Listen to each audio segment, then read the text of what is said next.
Human being, or being human, two phrases, one subtle shift, and yet a world of difference. We often live as though human being is just a label, a biological fact. But have we forgotten the art of being human? In this age of alienation, where we feel cut off from nature, each other, and even ourselves, perhaps the greatest challenge isn't to conquer the world, but to reconnect with it. After all, as the renowned British philosopher Alan Watts might remind us, we didn't merely come into this world, we grew out of it. Much like apples grow from apple trees.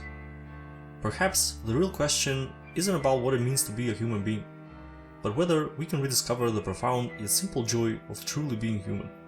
What does it mean to feel alone? Not just in a room full of people, but in the very fabric of your existence. It's a question that has haunted humanity for generations. In literature, few characters embody this struggle more deeply than Yozo Oba, the protagonist of Osamu Dazai's No Longer Human. But Yozo's alienation isn't just his own, it's a reflection of something universal, something that resonates across time, culture, and society.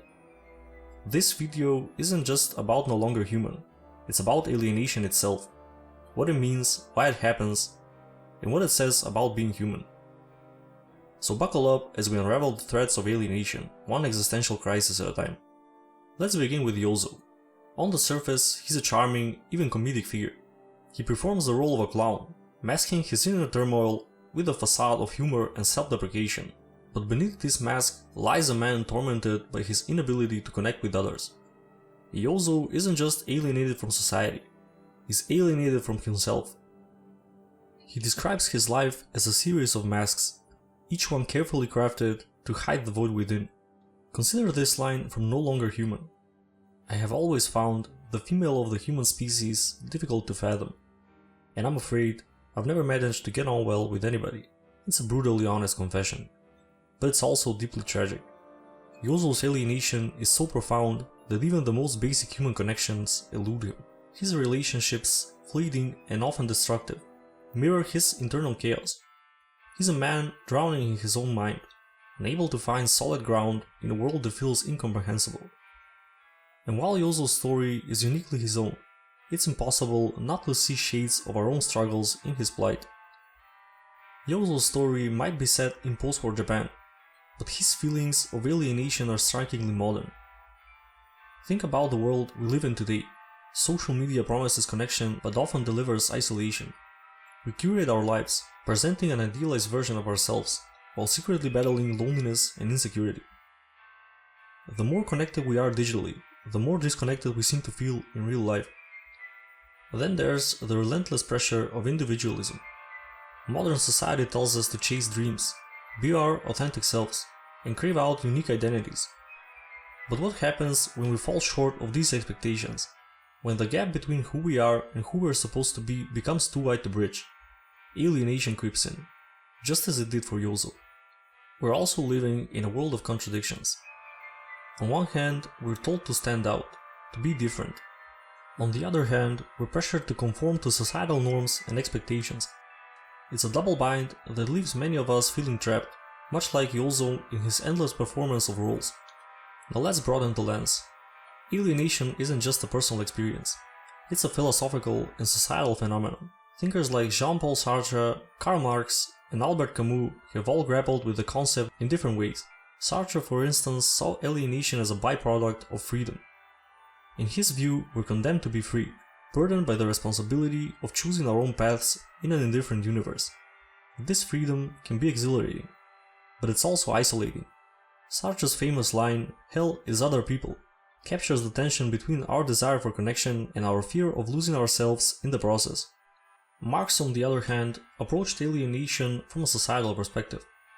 He argued that in a capitalist system, workers become alienated from the products of their labor, from the act of labor itself, and ultimately from their own humanity. While Marx was writing about 19th century industrial workers, his insights remain deeply relevant in today's gig economy, where many feel like cogs in a machine, disconnected from the fruits of their efforts. And then there's Camus, who saw alienation as an inherent part of the human condition. For Camus, life's lack of inherent meaning creates a fundamental disconnection between us and the world. This is the essence of the absurd. the tension between our desire for meaning and the universe's silence. But unlike Yozo, who succumbs to despair, Camus urges us to rebel against this absurdity, to find joy not in meaning, but in the act of living itself. Yozo's story is a cautionary tale, but it's also a mirror, reflecting the alienation we all face in different forms. Can we, like Camus' Sisyphus, find happiness in the struggle? Or are we, like Yozo, destined to remain estranged from ourselves and the world? Human beings are creatures of connection. We crave meaning, purpose, and relationships that make us feel understood. And yet, as we've explored, alienation is a constant shadow in our lives.